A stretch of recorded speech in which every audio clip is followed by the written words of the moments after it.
The stars stretched endlessly across the viewing screen of the Earthship Valiant. Captain Linda Hayes stood with her hands behind her back, watching the distant flashes of light that marked another battle in a war humanity had been secretly observing for 18 months. Beside her, Jake Morrison checked the tactical displays, his face showing the same concern she felt. For 3,000 years, the Galactic Council had kept peace among 200 different alien species. They shared technology, traded goods, and settled disputes through words instead of weapons. But everything changed when the Vakram Empire began its conquest. These brutal warriors had destroyed 40 star systems, killed millions, and showed no signs of stopping. The Council's fleets fought bravely, but they were losing badly. Humanity had achieved faster-than-light travel only 5 years ago. It was a momentous achievement that took decades of research and countless failed experiments. When the first human ship finally broke through the light barrier and entered deep space, they expected to find an empty galaxy. Instead, they discovered a universe full of advanced civilizations and an ongoing war. The decision to remain hidden was not easy. Earth's leaders debated for months about whether to announce their presence or stay in the shadows. They ultimately chose caution. Humanity was new to the stars, with only a handful of ships and limited understanding of galactic politics. They needed time to learn, to understand who their potential friends and enemies might be. So Earth's small fleet watched and listened. They intercepted communications, studied battle tactics, and learned dozens of alien languages. They saw the Vakram crush Council fleets with overwhelming firepower. They watched peaceful species lose their homeworlds. They documented every battle, every strategy, every victory and defeat. Linda Hayes had been part of this secret observation mission from the beginning. She was a career naval officer who had commanded submarines before joining the space program. She understood the value of patience and careful planning. But watching innocents die while doing nothing ate at her conscience every single day. Jake Morrison felt the same way. He had been a fighter pilot before becoming a tactical officer on the Valiant. His entire career was built on protecting others, and the enforced passivity of their mission frustrated him deeply. He had filled notebooks with tactical analyses of the battles they observed, developing strategies humanity might use if they ever entered the conflict. Peter Grant, the communications officer, suddenly spoke up from his station. His voice was tense with urgency. "Captain, I'm picking up a distress signal. It's coming from a Council medical ship. They're under attack by 3 Vakram warships and requesting immediate assistance from any vessel in range." Hayes turned sharply. "Location? 12 million kilometers from our current position. The medical ship is called Mercy of Stars. They're not armed and carrying wounded from a recent battle. The Vakram ships are closing in for the kill." Morrison pulled up the tactical situation on his screen. 3 Vakram cruisers against 1 unarmed medical frigate. It won't even be a fight. They'll destroy it in minutes. Hayes felt the weight of command pressing down on her shoulders. This was the moment she had known would come eventually. For 18 months they had remained hidden, following their orders to observe without interfering. But could she really watch a ship full of wounded and medical personnel be murdered when she had the power to help? She thought about Earth's orders. Stay hidden. Learn everything possible. Don't reveal humanity's existence until absolutely necessary. Those were her instructions from the Defense Council back home. Breaking those orders could have serious consequences, not just for her career but potentially for all of humanity. But she also thought about why she became a naval officer in the first place. It was not to hide while innocents died. It was to protect those who could not protect themselves. The principles that guided her through decades of service were clear. Some things mattered more than following orders. "Helm, set an intercept course," Hayes ordered. Her voice was steady and certain. "Maximum speed. All crew to battle stations. Charge weapons and prepare shields." Morrison looked at her with surprise and then respect. "Captain, this will reveal our presence to both the Council and the Vakram. Earth will know we broke protocol." Hayes met his eyes. "Then I guess the galaxy is about to learn that humans exist, and that we don't stand by when people need help. Engage." The Valiant's engines flared with power as the ship accelerated to speeds that would have been impossible just 6 years ago. The crew moved to their combat positions with practiced efficiency. This was the moment they had all been training for, even if they had hoped it would come under different circumstances. The medical ship Mercy of Stars limped through space, its engines damaged and leaking plasma. Inside, Commander Velkara of the Thessian species tried desperately to keep her ship moving. She was a medical officer, not a warrior, and her vessel carried no weapons. The 3 Vakram ships behind her were closing the distance with predatory patience. Her sensors officer, a young Thessian named Kolvar, monitored the approaching warships with growing fear. "Commander, they'll be in firing range in 2 minutes. Our shields won't hold against even a single volley from their plasma cannons." Velkara had sent the distress signal knowing it was likely futile. Most Council ships were engaged in battles across the sector. The chances of anyone being close enough to help were minimal. But she had to try. She owed that much to the 300 wounded soldiers and medical staff aboard her ship. "Keep transmitting the distress signal," Velkara ordered, "and transfer all available power to engines. If we can reach the asteroid field ahead, we might be able to hide long enough for help to arrive." Even as she gave the order, she knew it was hopeless. The Vakram would catch them long before they reached any cover. But a commander had to keep trying until the very end. That was what leadership meant. Then something impossible happened. Her sensors suddenly detected a new ship appearing on her tactical display. It materialized between her vessel and the Vakram pursuers, moving at incredible speed. The ship's design was unlike anything in the galactic database. Its hull had strange angles and armor plating her sensors could not identify. Kolvar stared at his screen in confusion. "Commander, an unknown vessel just dropped out of faster-than-light travel directly in the Vakram's path. I've never seen a ship design like that before. It's not in any of our records." Velkara felt a sudden spark of hope mixed with confusion. Who could this be? Had some unknown species decided to intervene? Or was this another Vakram trick? Then a voice came through her communication system, speaking in slightly accented but understandable galactic common. "Mercy of stars, this is Captain Linda Hayes of the Earth ship Valiant. Take your wounded to safety. We'll handle the Vakram." Velkara's translator processed the words, but her mind struggled with their meaning. Earth? Humans? Those were legends. Ancient stories about a lost civilization that supposedly vanished thousands of years ago. They were myths, not real. But the ship on her sensors was very real, and it was positioning itself between her vessel and certain death. The Vakram war leader Throck stared at his tactical display with a mixture of confusion and anger.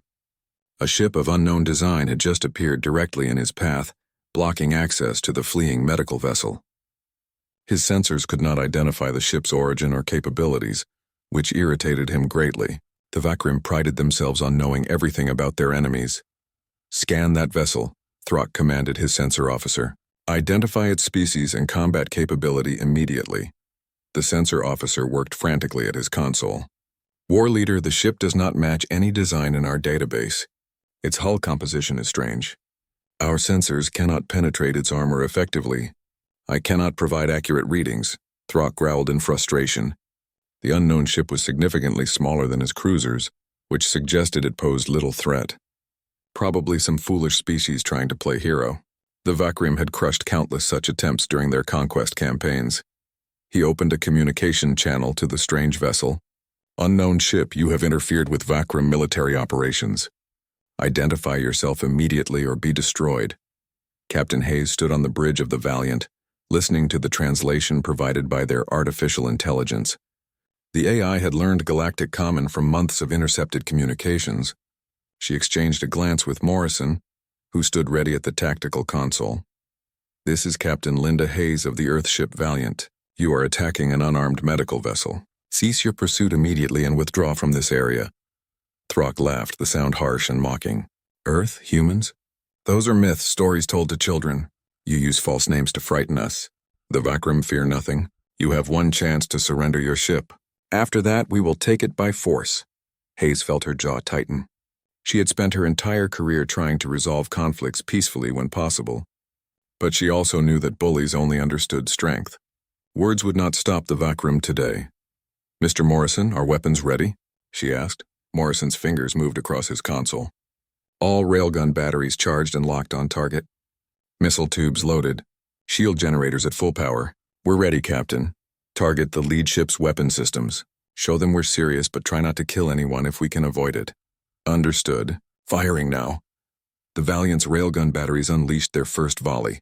Unlike the energy weapons commonly used throughout the galaxy, railguns fired solid metal projectiles at tremendous speeds.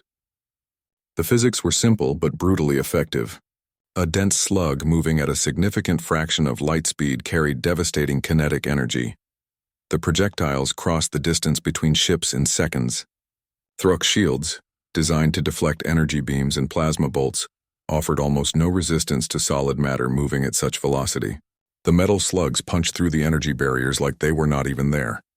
Explosions rippled across the lead Vakram cruiser's hull as the railgun rounds struck home.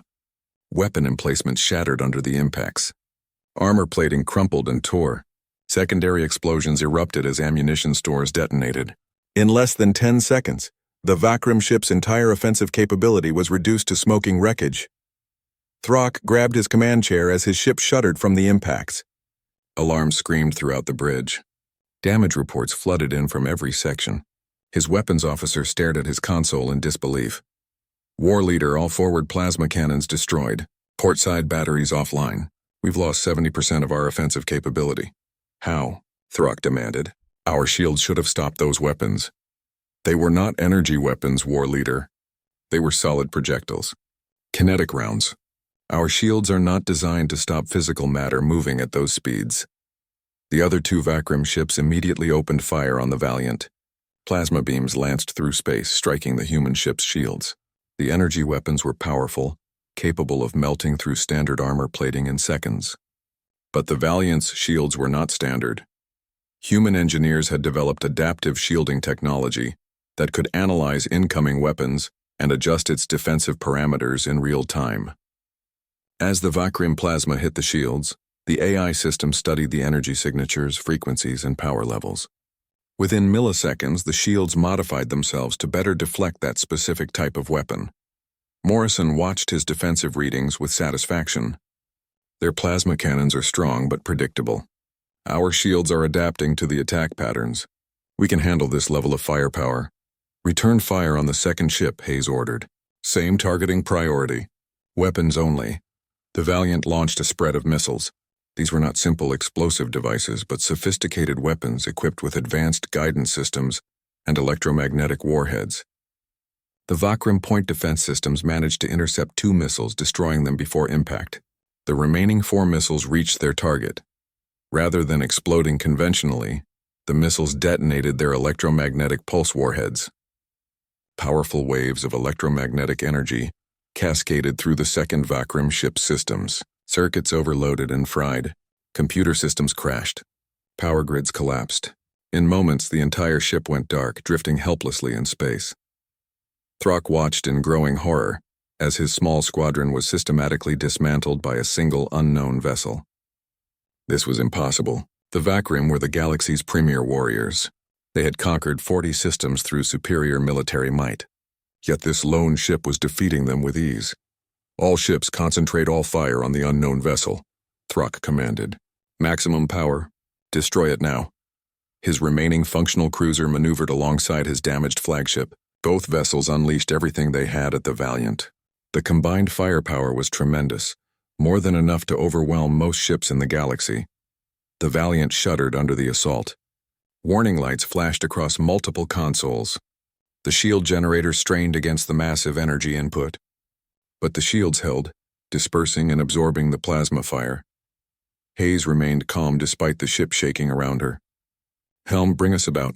Present our narrow profile to reduce target area. Morrison, prepare the main coil gun. The Valiant rotated gracefully, turning to show less of its hull to the enemy weapons. At the same time, its primary weapon charged for firing. The main coil gun was humanity's most powerful ship-mounted weapon. It used electromagnetic coils to accelerate a massive slug to velocities that exceeded anything railguns could achieve. Morrison locked onto the target. Firing solution calculated. Targeting their forward sections. Shot will pass through their bow and exit through their stern, missing command and crew areas by safe margins. Fire. The coil gun discharged with a flash of electromagnetic energy. The massive projectile crossed the distance in a fraction of a second. It struck Thruk's flagship precisely where Morrison had aimed, punching completely through the ship from front to back. The entry and exit holes were relatively small, but the kinetic energy transfer was catastrophic. The entire ship rang like a struck bell. Internal bulkheads collapsed. Critical systems failed. Atmosphere began venting into space. Hayes opened a communication channel to the Vakram ships. Her voice was firm but not cruel. This is your final warning. Your flagship is crippled, your second ship is disabled, your third ship is undamaged but alone. Withdraw now, or the next shot goes through your command center. We have no desire to kill you, but we will protect the innocent. Choose wisely. Throck had never retreated from a battle in his entire military career. The Vakram did not run from fights. But he was also not stupid. His squadron was beaten. If he continued fighting, all 3 ships would be destroyed and all hands would be lost. A warrior knew when to recognize defeat. All ships retreat, Throck ordered, the words bitter in his mouth. Activate faster-than-light drives. We withdraw. The 2 damaged Vakram ships limped away, supported by their remaining functional vessel. Within moments, they vanished in flashes of light as they entered faster-than-light travel. On the medical ship Mercy of Stars, Commander Velkara sat in stunned silence. She had just watched an unknown vessel defeat 3 Vakram cruisers with ease. The battle had lasted less than 15 minutes. In that time, the mysterious ship had displayed technology and tactics unlike anything she had ever seen. She opened a communication channel to the Valiant. Unknown vessel, you saved 300 lives today. The Galactic Council will want to know who you are. Did you truly say you are from Earth? Are you actually human? Hayes looked at Morrison, who nodded slightly. The secret was out now. There was no going back. Yes, Commander. We are human. We are from Earth. And we think it is time we had a proper conversation with your Galactic Council. The Grand Assembly Hall on Arcturus Prime was the most magnificent building on the Council's capital world. Its dome stretched hundreds of meters high, decorated with crystals that represented each member species.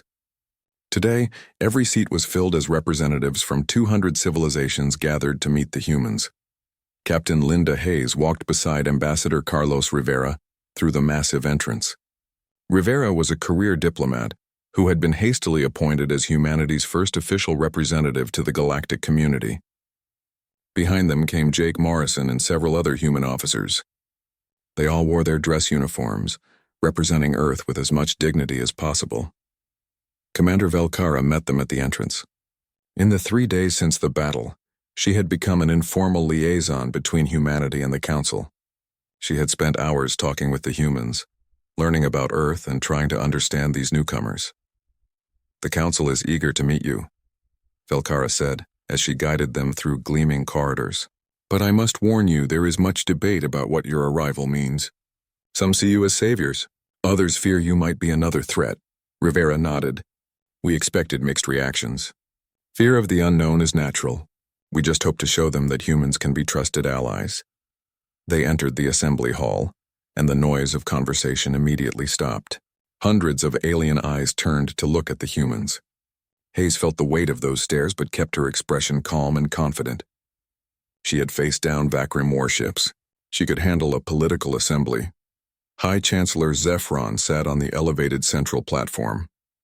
He was a Korvath, one of the oldest species in the Council. His species had been spacefaring for over 5,000 years. He studied the humans with intelligent eyes that had seen countless species rise and fall. Captain Hayes, Ambassador Rivera. Zephyron's voice resonated through the chamber. His translator converted his words into English for the humans. On behalf of the Galactic Council, I welcome humanity to Arcturus Prime. Your actions 3 days ago saved many lives and defeated a Vakram squadron. For this you have our gratitude, but we have many questions. Rivera stepped forward, his diplomatic training evident in his confident posture. High Chancellor, honored representatives, humanity is grateful for this opportunity to meet you. We come in peace and friendship. We hope to build positive relationships with all Council species. A representative from the insectoid Thrane species clicked forward. You say you come in peace, yet your first action was violence. Your ship destroyed Vakram vessels with ease. Your weapons bypass our shields. Your technology exceeds our military capabilities in several areas. This raises concerns. Hayes had expected this line of questioning. With respect, Representative, we did not initiate violence. We intervened to protect an unarmed medical ship from being destroyed. The Vakram chose to fight rather than withdraw. We defended ourselves and others. Another representative, this one from the aquatic Nereid species, spoke through a translation device. You claim you come in peace, yet you possess weapons specifically designed to counter our defensive technology. How long have you been preparing for war against us? Morrison stepped forward before Hayes could respond. We have not been preparing for war against the Council. Our weapons were designed for different reasons. Humanity has a complicated history. We fought many wars among ourselves before achieving unity. Our military technology developed from those conflicts, not from any plan to attack you. Zephron raised his hand for silence. Commander Morrison raises an interesting point. Captain Hayes, your report stated that humanity has only possessed faster-than-light travel for 5 years. Yet your technology in some areas exceeds civilizations that have been spacefaring for millennia. How is this possible? Hayes chose her words carefully. High Chancellor, necessity drives innovation. Humanity developed in isolation. Without access to galactic technology or knowledge, we had to solve every problem ourselves. Sometimes this meant finding different solutions than the ones your civilizations discovered. Our weapons technology, for example, focused on kinetic energy, because we lacked the ability to create powerful energy weapons. And your shields? Another representative asked. They adapt to enemy weapons in real time. This is technology we have tried to develop for decades without success. We succeeded because we approached the problem from a different angle, Morrison explained. Human-computer technology developed along a different path than yours. Our artificial intelligence systems are specialized for rapid analysis and adaptation. When we applied those systems to shield technology, the adaptive capabilities emerged naturally. The questions continued for hours. The Council representatives wanted to know everything about humanity. How many humans existed? What was Earth's political structure? Did humanity have expansionist goals? What were their intentions toward the Council? Rivera answered the political questions while Hayes and Morrison handled military and technical inquiries. They explained that Earth had a unified planetary government formed after decades of working toward global cooperation. They shared that humanity had no interest in conquest or domination. They described their philosophy of defending the weak and standing against bullies. Finally, Zephron called for a pause in the questioning. Captain Hayes, Ambassador Rivera, you have been forthcoming with information about your species. But one question remains central to our concerns. You observed our war with the Vakrim for 18 months before revealing yourselves. You watched us suffer losses, lose systems, and die in battle. Why did you wait so long to help? Hayes felt the weight of that accusation. It was the question that had haunted her during those long months of observation. High Chancellor, that decision weighs on me every day. But we made the choice we felt was necessary. We are one species with a handful of ships. You are an alliance of 200 civilizations with thousands of vessels. We needed to understand the situation before we could know if our intervention would help or make things worse. And what did you learn from your observation? Zephron asked. Morrison answered bluntly. That you are fighting this war with outdated methods. The Vakrim have adapted their strategies over centuries of conquest. They know how to counter your standard tactics and technologies. You keep using approaches that worked against older threats, but the galaxy has changed. An angry murmur ran through the assembly. Several representatives stood to protest Morrison's assessment. But Zephron raised his hand again, his expression thoughtful rather than offended. You believe you can help us fight this war more effectively? The High Chancellor asked. We believe we can teach you different approaches, Hayes replied. Humanity's recent experience with warfare means we think differently about combat. We are used to being the underdog, to fighting enemies with superior numbers or technology. We have learned to use deception, terrain, and unconventional tactics. Zephron leaned back in his seat considering. The Vakrim are gathering forces at the Helios system. Our intelligence suggests they will attack within 3 days with a fleet twice the size of our defensive forces there. Can your methods help us hold Helios? Hayes and Morrison exchanged glances. This was the moment that would determine humanity's future relationship with the Council. Show us the tactical situation, Morrison said. Let us analyze the battlefield. Then we will tell you if we can help defend Helios. A massive holographic display materialized in the center of the chamber, showing the Helios system in detail. Morrison studied it carefully, his tactical mind already working through possibilities.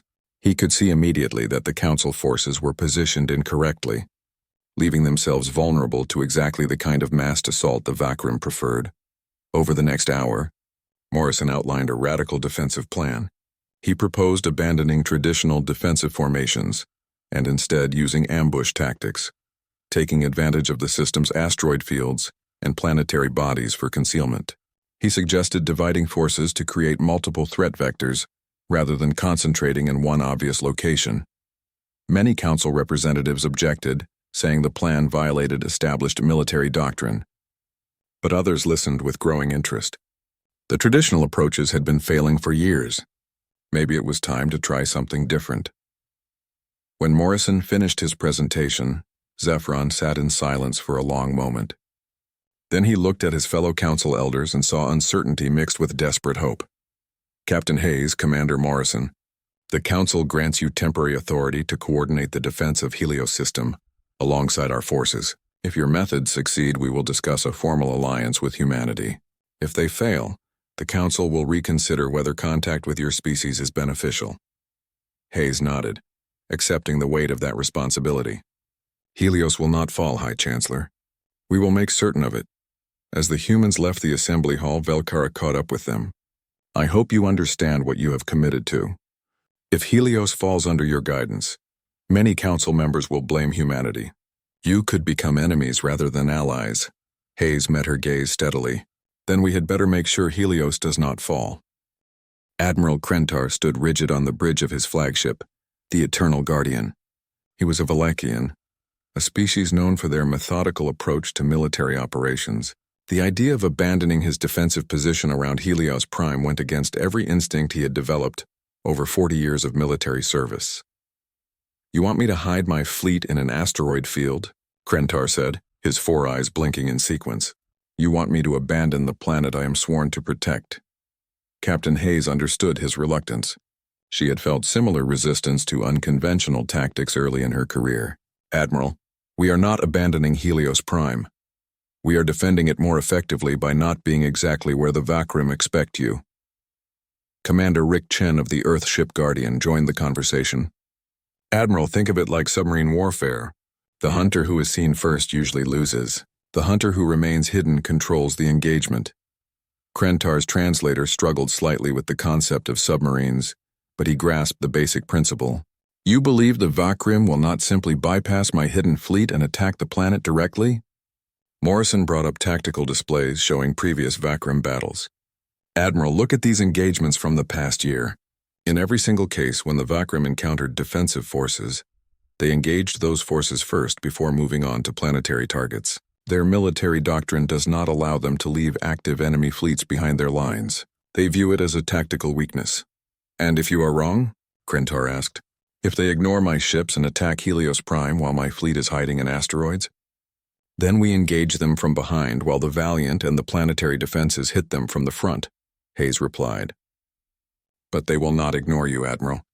Aggressive commanders cannot resist eliminating threats. It is in their nature.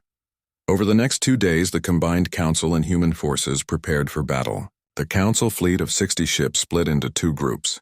Half positioned themselves in the dense asteroid field between Helios 2 and the 3, their power signatures minimized to avoid detection.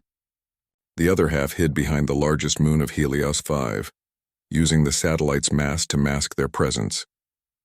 The 3 human ships, Valiant, Guardian, and Sentinel, took positions throughout the system. The Valiant remained in high orbit above Helios Prime, deliberately visible on sensors. It would serve as bait, making the Vakrim believe they had found the primary defensive force.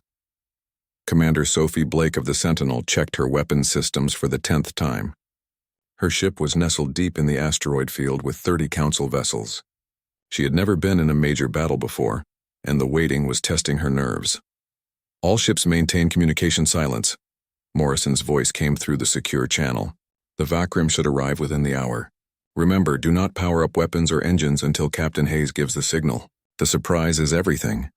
When the Vakrim fleet arrived, it was even larger than expected. 130 warships emerged from faster-than-light travel at the edge of the Helios system. Supreme War Leader Drax commanded the armada from his massive dreadnought, a ship 3 times the size of any Council vessel. Drax studied his sensor displays with satisfaction. The Council defenders had positioned 1 ship above the primary planet, with what appeared to be the main defensive fleet poorly hidden behind Helios Phi's moon. It was exactly the kind of disorganized defense he expected from the Council species. They lack discipline, Drax announced to his bridge crew. Their defensive positioning is weak. We will destroy the fleet behind the moon, then eliminate the single ship protecting the planet. Begin the assault. The Vakrim armada divided. 90 ships accelerated toward Helios V at maximum combat speed. The remaining 40 vessels moved toward Helios Prime and the lone Valiant. On the Valiant's bridge, Morrison tracked the enemy movements. They are committing exactly as predicted. 90 ships heading for Admiral Krentar's position. 40 coming for us. Hayes activated the fleet-wide communication channel. All units stand by. Hold positions. Do not engage until my command. Timing is critical. The Vakrim fleet approaching Helios Dive opened fire as soon as they came within range. The Council ships behind the moon emerged and returned fire, their energy weapons lighting up space with brilliant colors. The battle appeared to be progressing exactly as Drax had planned. Their shields are failing, Drax's tactical officer reported. Estimate complete victory within 10 minutes at current damage rates. Drax nodded with satisfaction. This would be another easy conquest for the Vakrim Empire. The Council could not stand against superior Vakrim tactics and firepower. Then Hayes' voice cut across all channels. All units execute now. From the asteroid field, 50 Council ships and the 3 human vessels emerged like predators from ambush. They had been running in complete stealth mode, their power signatures minimized to nothing. The dense asteroids had hidden them perfectly from Vakrim sensors. The combined force opened fire in coordinated volleys. The human railguns proved devastatingly effective once again. Solid projectiles hammered into Vakrim ships from angles they had never considered defending. The Council vessels, attacking from optimal positions against unshielded sections, finally inflicted serious damage. Aboard the conquering fire, Drax watched his tactical display turn red with damage indicators. Over 20 ships showed critical hits in the first 30 seconds. His carefully organized formation dissolved into chaos as captains tried to respond to threats from unexpected directions. How did they hide so many ships in that debris field? Drax demanded. His sensor officer worked frantically at his console. Supreme Leader, they must have powered down completely and used the asteroids as cover. Our sensors cannot penetrate dense matter fields effectively. All ships reform defensive positions, Drax ordered. But it was too late. The Council ships from behind the moon, no longer retreating, pressed their attack with renewed aggression. The Vakrim fleet found itself caught between two forces, unable to concentrate firepower in either direction. Ships began taking damage faster than their repair systems could compensate. Meanwhile, the 40 Vakrim vessels approaching Helios Prime discovered their target was not as isolated as sensors had suggested. The planet's orbital defense platforms, which had appeared offline, suddenly activated. They had been deliberately powered down, hidden in the planet's electromagnetic shadow. Hayes coordinated the defense with calm efficiency. Target their lead ships. Force them to bunch up or spread out. Either response works in our favor. The Valiant's weapons combined with the defense platforms created overlapping fields of fire. The Vakrim ships found themselves in a carefully designed kill zone. Several vessels took critical damage before they could effectively return fire. The battle raged for 3 hours. Despite their numerical advantage, the Vakrim could not overcome being ambushed and divided. Their tactics assumed they would face an organized defensive formation they could overwhelm with superior numbers. Instead, they faced enemies attacking from multiple unexpected directions. When Drax finally ordered retreat, he had lost 43 ships destroyed and 27 more severely damaged. The Council and human forces had lost only 6 vessels. It was the most decisive defeat the Vakrim had suffered in decades. As the surviving Vakrim ships fled into faster-than-light travel, Admiral Krentar's voice came through the communication channel. His translator could not fully capture his emotion, but his gratitude was clear. Captain Hayes, Commander Morrison, you have given us something we had forgotten. You have given us hope. The Vakrim have never been defeated so completely. Your methods work. Humanity is real. And you have proven you can help us win this war. Hayes allowed herself a tired smile. The battle is won, Admiral, but the war continues. Now the Vakrim know we are real. They will adapt their strategies. Morrison nodded. Then we must adapt faster. And we will. 6 months had passed since the Battle of Helios, and the war map had changed dramatically. Captain Linda Hayes stood before the Galactic Council once again. But the atmosphere was completely different from her first appearance. Where there had been desperation and fear, now there was cautious optimism and hope. Ambassador Carlos Rivera stood beside her, along with Commander Jake Morrison.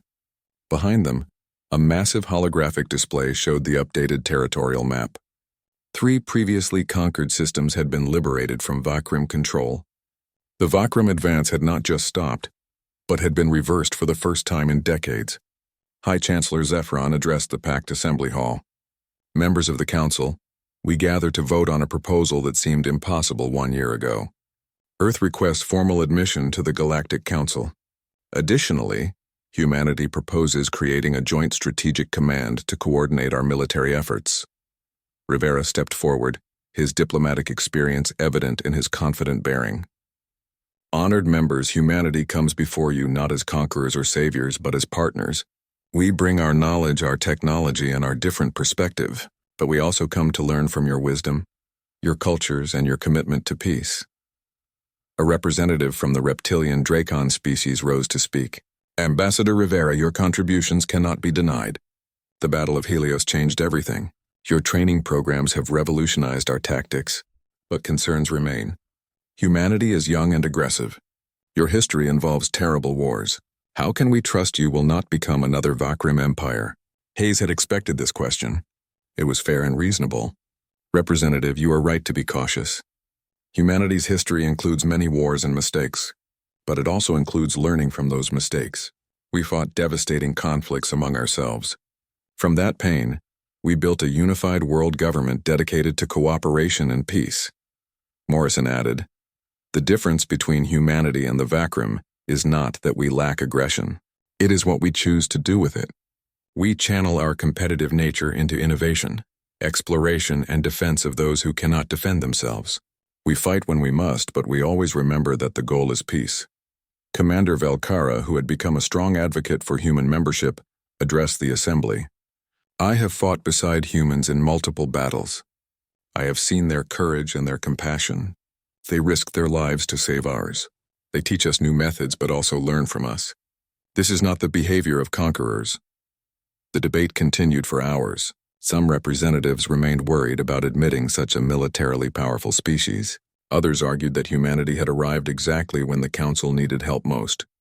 The timing seemed almost providential. Finally, Zephyron called for the vote.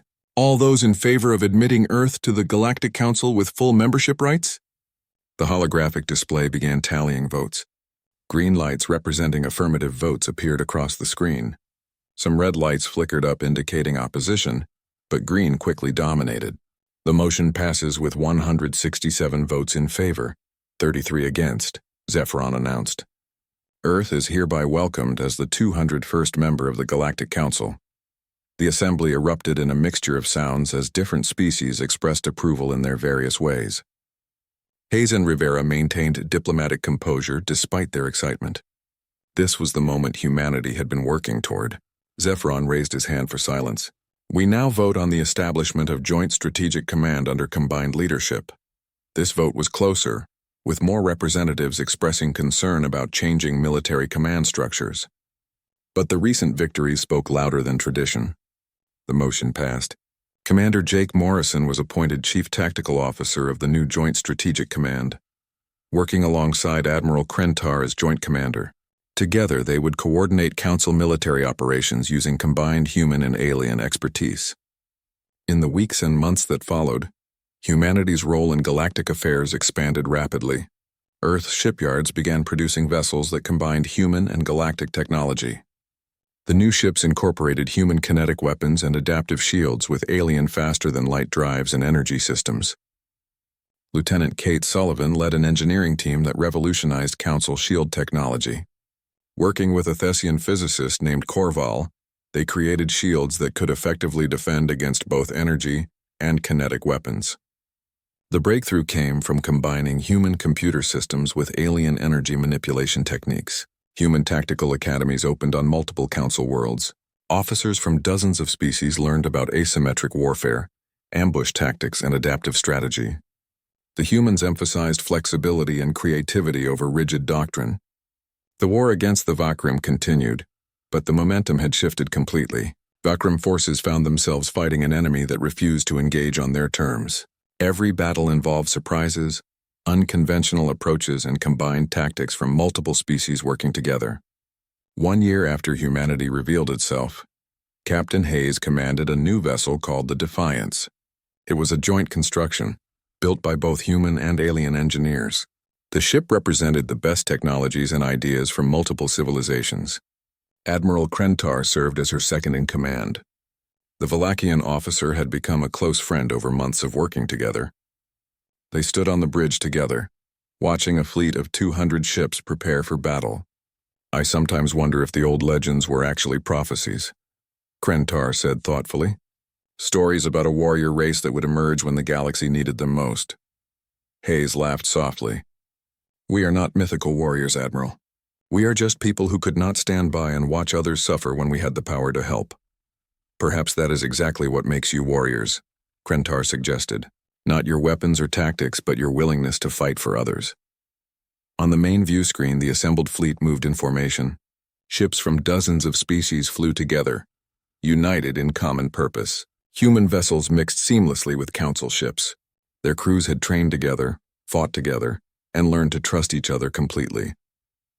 Commander Morrison's voice came through the communication channel. "All ships report ready, Captain. The fleet awaits your order to advance." Hayes looked at the massive armada, at the symbols of 200 civilizations working together, and felt the weight of history. Humanity had come to the stars not knowing what they would find. They discovered a galaxy at war, species in need, and an opportunity to make a real difference.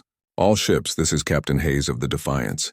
Today we fight not for conquest but for liberation. We fight not alone but together. The Vakrim thought we were a myth. They were wrong. We are humanity, we are the Council, and we are here to stay. All vessels advance." The fleet moved forward as one massive force. It was a testament to what different species could achieve when they worked together toward a common goal. Humanity had entered the war, and the galaxy would never be the same. In the Council archives on Arcturus Prime, scholars updated the ancient records about Earth. The file that once read "Humanity, status unknown" was changed. Now it read "Humanity, active Council member, strategic partner, and trusted ally." The legend had become reality, and reality had exceeded anything the legends had promised. Humans were no longer a myth whispered in ancient texts. They were friends, teachers, and fellow defenders of peace and freedom across the stars. The war would continue for years, but the outcome was no longer in doubt. With humanity and the Council working together, combining their strengths and covering each other's weaknesses, the Vakrim Empire's days of conquest were numbered. And in the end, that was what mattered most. Not that humanity had proven itself real, but that they had proven themselves worthy allies who fought not for glory or conquest, but to protect those who could not protect themselves. The galaxy had gained more than just another member species. It had gained hope.